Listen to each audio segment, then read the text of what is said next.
everyone, I'm Rob King. Welcome to the Homebrew Master Plan. And today we are going to look back on the strawberry and chocolate mead. It's been 2 months since Valentine's Day. Time for a retrospective. Cheers.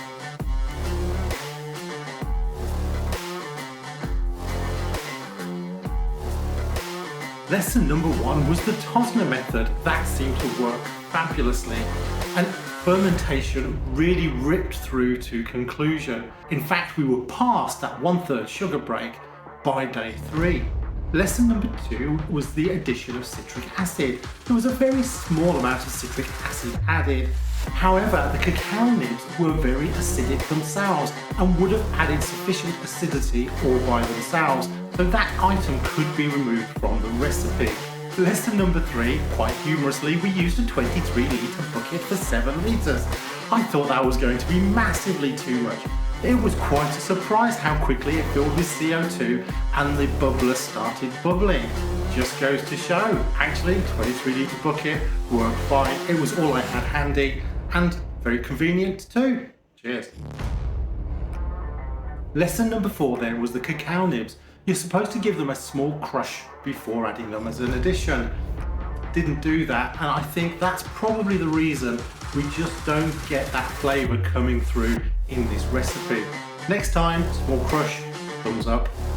Lesson number 4 was the addition of back sweetening, which I didn't do. However, in just a moment we're going to visit Frankenstein's mead, and we'll see exactly how good that back sweetening turned out to be. Lesson number 6 was the fact that with the given yeast I reached the maximum alcohol content. Therefore, adding a little extra honey to expect it to carbonate just was not going to happen. So I'm not surprised now in hindsight that we weren't able to carbonate in the bottles, just because there was nothing left for the yeast to give. It had reached its maximum alcohol tolerance. Welcome to Frankenstein's laboratory, where we're going to conduct a further experiment on mead. 2, in fact, 1 to add a bit of extra sweetness and 2 to add a bit of carbonation. For sweetness, we're going to add 60 grams of xylitol to bring up that level of sweetness to 1 litre. We are also going to place a litre into the keg to keg carbonate. This has all been sanitised ready.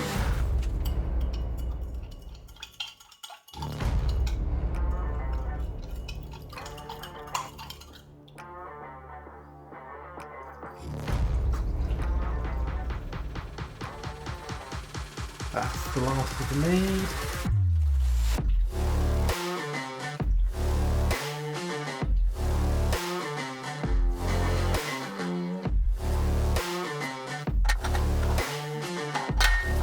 Grey is for gas, so we'll put on first. Now at this stage we don't need the beer tap, we'll put that one on a bit later on. All we need is the CO2. Going to leave that alone. It's a 10 psi, which is a bit high, but that's fine. I've turned it down a little bit, so as the CO2 absorbs, it should find its right level.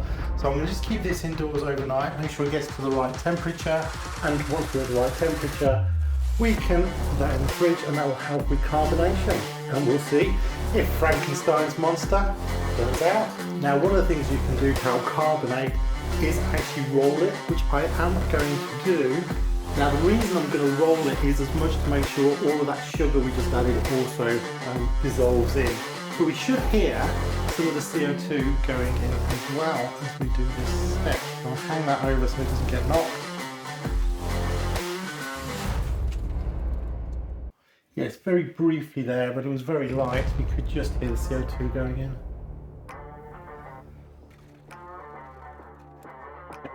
CO2's dropped a bit, just below 10.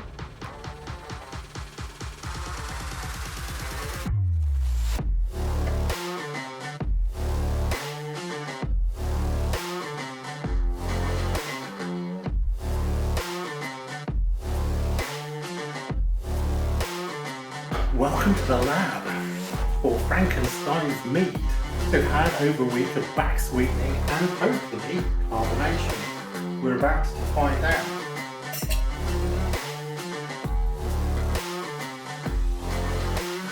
Well, we can hear that fizz. Might be a bit fast because of the setting up here.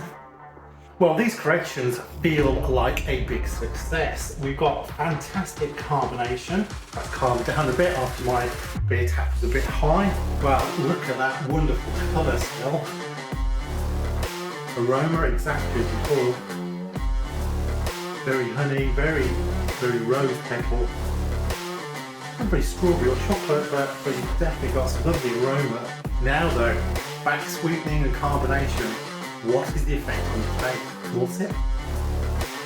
But that's nice and cold. Honey, little cloying actually, still on the mouthfeel. Very liqueur-like. Now that goes down lovely. That is far more drinkable now.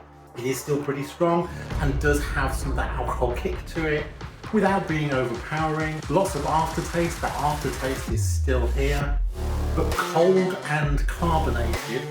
Actually, very nice. Definitely a summer drink. Thanks everyone for watching. We are down to the vital statistics.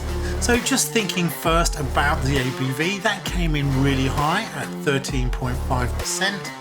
And alongside that came in extremely dry.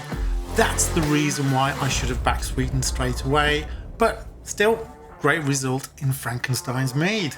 This was the most costly of all my homebrews, coming in at £47.80 in ingredients.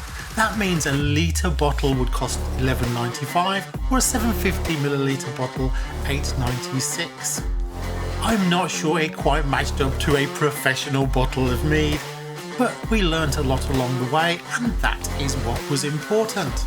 This is the last of the Frankenstein's Mead, so good health, like and subscribe. Cheers everyone. This is the Homebrew Master Plan with 15 homebrews aligned to 15 special events throughout the year. Now this retrospective took place a couple of months after we actually did the mead, so we turned a little bit of a failure into a wonderful success. Since then you can also check out the Irish Stout and also the Cranberry Turbo Cider. Keep tuning in for more as we continue the Homebrew Master Plan. Cheers everyone.